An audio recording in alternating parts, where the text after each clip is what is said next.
What's up, guys? Welcome back to Newswave. So this is the last day for the game console giveaway. It's actually going to end later on today at 4 p.m. Eastern time, I believe is when it's set up to end. At that point, we'll be drawing the winner, getting a hold of them, and then hopefully announcing it on Monday. Monday we should be announcing it. I'd like to try to announce it tomorrow if possible, but most likely I won't hear back until over the weekend or so, and then we'll announce it on Monday, and then we'll do another giveaway for something pretty fun, I think, coming up here. Today, though, we have a bunch of stuff to get into because we have to talk about how it's now illegal, apparently, to do certain modifications to your Switch or even other devices, it seems, in Japan, and it's actually punishable by quite a bit. Yeah, it's an odd thing to see, but we're gonna go over that, guys. As always, if you enjoy these videos, do hit the like button. It does help out. We're actually going to start today with the eShop sale that's currently going on. Now, I want to go over this just in case you missed it because it is going to be ending on the 10th. So you have a couple days, about a week or so to kind of browse through and see what if there's anything that really jumps out to you.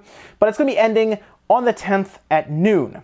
That's Eastern time. And if you look down the games, there are actually quite a few. Even Nintendo's first-party titles are like 20% off. Mario Kart Deluxe is actually marked down 20%. You also have a lot of 3DS games that are marked down. Octopath Traveler even is marked down. It's almost like a lot of the games that Nintendo publish even are marked down. I do think something like ARMS is still a bit expensive, by the way, at $41.99 after the discount, which is still pretty high if you ask me. However, there are some good deals in there. Dust and Elysian Tale is $10. I believe Golf Story is actually under $10 at this point, which if you don't have Golf Story right now, what's going on? You know, you're gonna have to get that one because that's actually a great game for cheap. Capcom Beat 'em Up bundle at $15.99. There really is actually quite a few here to pick up, so it's good stuff when we get these little sales and everything that are happening. Blossom Tale is another one, by the way. If you like a 2D Zelda style game for $10, great deal. I would pick that one up as well. So definitely Golf Story and Blossom Tales, and then maybe one big purchase.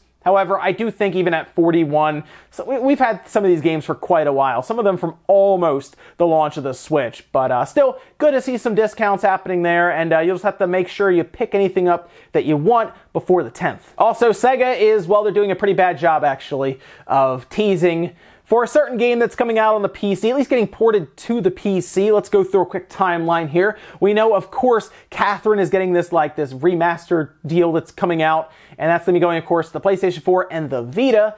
So it kind of leaves the PC up in the air, and then we saw a rating for Catherine Classic, and now we're seeing some of the Sega developers actually tease it on Steam, as you're seeing here, with a picture of a sheep that just says Ba, and that's actually in the Bayonetta Steam group. And, well, what does that mean? Well, it means Catherine is probably coming to the PC as a port. They've done this before. Bayonetta, Vanquish, all of those were teased ahead of time on Steam, and this is most likely what that rating for Catherine Classic is for, a PC port for Catherine, which is actually really cool. Now you might be wondering, why does that sheep mean Catherine? Well, because when you're actually in like the dream world, when you go to sleep at night and you go to the, obviously, the levels where you have to kind of puzzle your way up to the top of this, like, basically this walled pyramid, the sheep are what a lot of the other people actually turn into when you talk to them and they're in real life. Obviously in the just the regular world, they're just regular people, but they turn into sheep when they go into the dream world. So that's why you see a sheep and you make that connection right away to Catherine. So if you're a PC gamer and you've been waiting for Catherine to come over, for whatever reason, I guess, there you go. It's probably going to be showing up, I would say, pretty soon. And in the world of weird and potentially terrifying patents, well, we saw this one here that you're seeing actually made public from Nintendo, and you're not seeing things. That's actually a passive walking apparatus. It's basically a cart with legs instead of wheels, for example, and the idea here is that you push it and it will actually move on its own. Well, as you're pushing it, it doesn't need any kind of batteries or electrical current to work. And this is actually an idea that was created by Nagoya Institute of Technology back in 2011, and it seems that Nintendo is kind of approving on that patent, but the problem is we don't really know what this is for at all. I would like to think that this would be something that would continue to make Labo self-sufficient. We're giving it legs now, and then I guess we'll give Labo arms and free will, or who knows what Labo will turn into 60 years from now. It could turn into being a very terrifying thing down the pipeline. However, this just looks like them playing around with an idea. Could they give Labo legs? Maybe. Maybe we get to the point where we're building robots out of Labo, and the Switch 3 or 4, whatever, years and years from now, controls it. That'd be pretty crazy, but I think this is just Nintendo maybe playing around with an idea. Again, I told you guys before, the R&D lab at Nintendo has to be like Willy Wonka levels of insanity, and this just kind of proves that theory. Okay guys, so on the quick news out of the way, let's get into the bigger stuff. We're gonna start right away with a new law in Japan that actually makes it illegal for you to modify your saved games in, say, for your Switch, for example. And a lot of people modify game saves in Japan, obviously, as Pokemon is very popular to do that with. Splatoon 2 is definitely very popular, as Nintendo doesn't really do much to stop that from happening. And this was actually passed fairly recently, as you're seeing here. And it's an amendment to the Unfair Competition Prevention Law.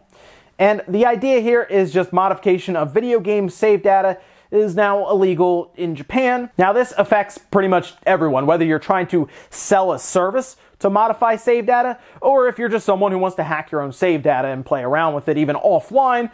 I don't really know how they would figure that out or even track it, but if it ever came to light that I guess you were doing that, they could find you and potentially take you in, I guess, because they even name some pretty severe punishments here, actually. They name up to 5 years in prison and a fine of up to 5 million yen. That would be the weirdest thing to put someone in prison for, by the way, is for modifying your own save data on a game and system that you have purchased for your own recreational use.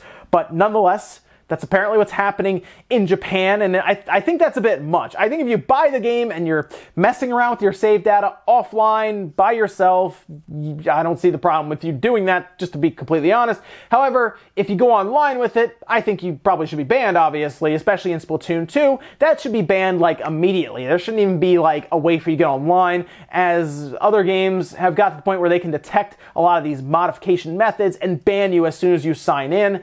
However, pursuing somebody for potentially 5 years in prison and 5 million yen over changing up your save files and maybe giving yourself 99 Master Balls or something, or making your Pikachu have ridiculous stats or something, that might be getting a bit out there. I don't really want to see that leave Japan and go other places, because that actually could hurt the hacking community, as, well, when you change up save files and stuff, you can enable some pretty cool things, one of which I think we're going to be talking about here in a minute for a certain mode in Zelda that was found. But if you get to that point, there's a little too much government in games then.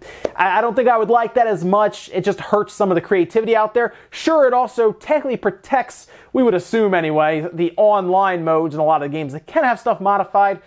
But again, I don't think it's worth the risk of all of that happening just to eliminate what could be done with bans. Like, you just ban them when they get online, and they're not going to ruin the game anymore. And that's something Nintendo should be working on in the first place, as Splatoon 2 still appears to be covered more or less in a lot of hackers. Now, it's not as full-blown as it was before, but it's still not great, and people still can modify and do whatever they want to the game, because it's all client side. Next up, let's talk about a really cool find in an NES game. Yeah, we're going all the way back to the 80s on this one, and it's because a YouTuber by the name of Skelix actually found Minus World, is what they're calling it, in Zelda, the original Zelda.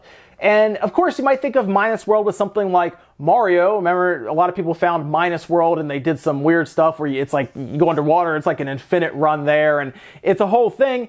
But they actually found Minus World in the original Zelda game, and how'd they do that? Well, they figured out that the map actually was hiding a substantial amount of territory that you couldn't get to, so they essentially walked through the wall on the bottom, and boom, they're in what they've dubbed now as Minus World. And, well, what's in Minus World? It's a lot of broken game code, it seems. It's all over the place, but there are some weird results from the game essentially being confused as you run through, whether it's you're going into like a random patch of the world and the old man's there trying to give you a sword, or you go into a cave and it's all broken graphics. It was a pretty cool watch, and I recommend everyone go to check that one out just to see, again, a part of the game that you're not supposed to get to, it seems. It seems it was kind of off limits for a reason as they play through it, but the game let them play through it for quite a while, and I guess technically you can try it out. As far as I could tell, though, they had to kind of play around with the game, I guess, to go through the bottom of the map. So I don't know how much the law in Japan affects any of this, for example, but it is at least in the game already, and you just got to be able to go through that bottom layer, I guess, to check it out. Either way, pretty cool to see, and a reason, I guess, to go back and just see another find in Zelda. I really do like these retro games where they find something like this years and years later, decades later, and all of a sudden there's a whole nother map of Zelda to explore, because that happened with Minus World in Mario, and here we are now in Zelda with just a ton of territory to explore that was previously undiscovered. And in our last bit of news, let's talk about a new indie game studio that is comprised of several ex-Blizzard employees who are actually responsible for designing, creating, and working on Hearthstone. Now, maybe you've played Hearthstone, you like it, or you don't like it because of, I guess, its monetization practices and everything. Everyone has an opinion on that game because people really do like that game, and then some people just don't even care and they get really annoyed by it. Either way, though, I think Blizzard definitely had a hit there with Hearthstone, but we've seen what's happened recently with Blizzard and Activision cutting down costs, even like just getting rid of people, and we see CFOs leaving and everything now. It's pretty crazy. In fact, Blizzard's CFO has now left and gone to Square, not Square Enix, the Square payment processing place. Either way, people are leaving. It's almost like people are just jumping off the raft at this point and getting out of there. So what's happening here with the ex-Hearthstone developers? They have created their own studio, Second Dinner Studios. And what are they working on? Well, apparently they're working on something for Marvel. Now, the studio is founded by Ben Brode and several of his co-workers who worked, again, at Blizzard on Hearthstone. And the way this is all going down is apparently they've received a $30 million investment from none other than the Chinese company NetEase. You know NetEase. They're the ones who are apparently working with Blizzard on Diablo Immortal, a game that has garnered tons of popularity and nothing but positive feedback from fans. But this is interesting because now we get to try to wonder, what are they working on exactly here with Marvel? Because we've seen Marvel now show up with Ultimate Alliance 3. We know that there's some sort of Avengers project going on. Of course, they had some kind of stake in the Spider-Man game along with Sony. So Marvel is very much active right now in the gaming scene. And here we are now with I'd say some talented developers with a pretty sizable investment from NetEase. $30 million for an indie studio like that should be able to go a pretty good bit now, and with having Marvel involved with a name and probably characters they can use to help sell their game, which the Marvel name and even characters being super recognizable helps tremendously. So that is a massive pickup. It also tells me that Marvel seems very much willing to license out stuff constantly. Well, Disney, of course, but Marvel definitely just put stuff out there everywhere. Let's get all these video games going, merchandise. Let's make our characters as powerful as possible. You know, no pun intended there. Let's put them out there. They're letting an indie team work on this thing. So, yeah.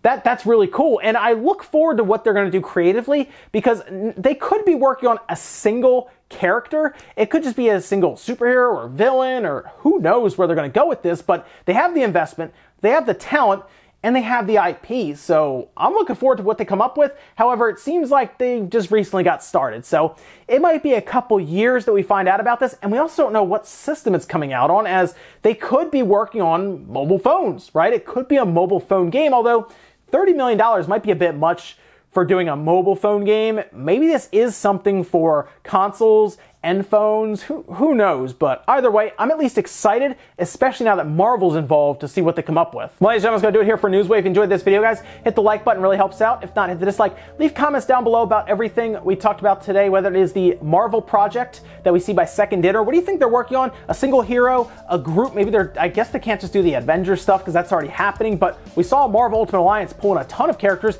including Wolverine. So let me know what you guys think about that one down below. And then what do you think about it being illegal to modify your save data in Japan with some pretty serious consequences if you do it? Do you think that's going to hurt things over there, or do you think that'll help clean up the online? Let me know what you guys think about that as well. Thank you so much for watching, and I'll see you next time.